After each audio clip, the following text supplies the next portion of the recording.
ফ্যাসিবাদ ও আধিপত্যবাদ বিরোধী আন্দোলনের সক্রিয় শহীদ ওসমান হাদির পরিবারের নিরাপত্তা নিশ্চিত করতে বিশেষ ব্যবস্থা নিয়েছে সরকার। সর্বশেষ সিদ্ধান্ত অনুযায়ী হাদির এক বোনকে ব্যক্তিগত অস্ত্রের লাইসেন্স দেওয়ার পাশাপাশি একজন গানম্যান নিয়োগ দেওয়া হবে। একই সঙ্গে পরিবারের অন্য সদস্যদের জন্য সার্বক্ষণিক পুলিশি নিরাপত্তার ব্যবস্থাও জোরদার করা হয়েছে।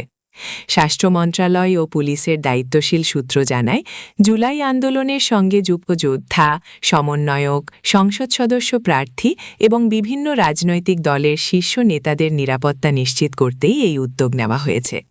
এরই মধ্যে আন্দোলনে সম্মুখ সারিতে থাকা কয়েকজনকে গানম্যান দেওয়া হয়েছে এবং আরও কয়েকজনের জন্য অস্ত্রের লাইসেন্স প্রদানের প্রক্রিয়া চলমান রয়েছে। নিরাপত্তা সুবিধা পাওয়া ব্যক্তিদের মধ্যে রয়েছেন অন্তর্বর্তী সরকারের সাবেক উপদেষ্টা ও জাতীয় নাগরিক পার্টির আহ্বায়ক নাহিদ ইসলাম, এনসিপির দক্ষিণাঞ্চলের মুখ্য সমন্বয়ক হাসনাত আবদুল্লাহ, সিনিয়র যুগ্ম সদস্য সচিব তাসনিম জারা এবং উত্তরাঞ্চলের মুখ্য সমন্বয়ক সার্জিস আলম। এছাড়া জামায়াতে ইসলামীর আমির ডাক্তার শফিকুর রহমান ও বাংলাদেশ জাতীয় পার্টির চেয়ারম্যান ব্যারিস্টার আন্দালিব রহমান পার্থ ব্যক্তিগত নিরাপত্তার জন্য ঢাকা মহানগর পুলিশের কাছে গানম্যান চেয়ে আবেদন করেছেন।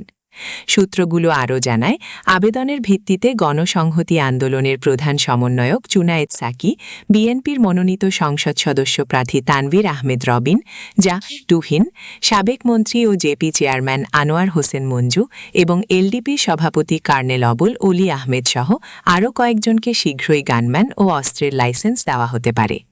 আইনশৃঙ্খলা বাহিনীর একাধিক সূত্র বলছে, আসন্ন জাতীয় সংসদ নির্বাচনকে সামনে রেখে নিরাপত্তা পরিস্থিতি স্বাভাবিক রাখা সরকারের জন্য বড় চ্যালেঞ্জ হয়ে দাঁড়িয়েছে। গোয়েন্দা সংস্থার প্রতিবেদনে নির্বাচন বানচালের ষড়যন্ত্রের তথ্য পাওয়া গেছে। বিশেষ করে জুলাই আন্দোলনের সঙ্গে যুক্ত ব্যক্তিরা গত বছরের 5 আগস্টের পর থেকেই নিয়মিত হুমকির মুখে রয়েছেন।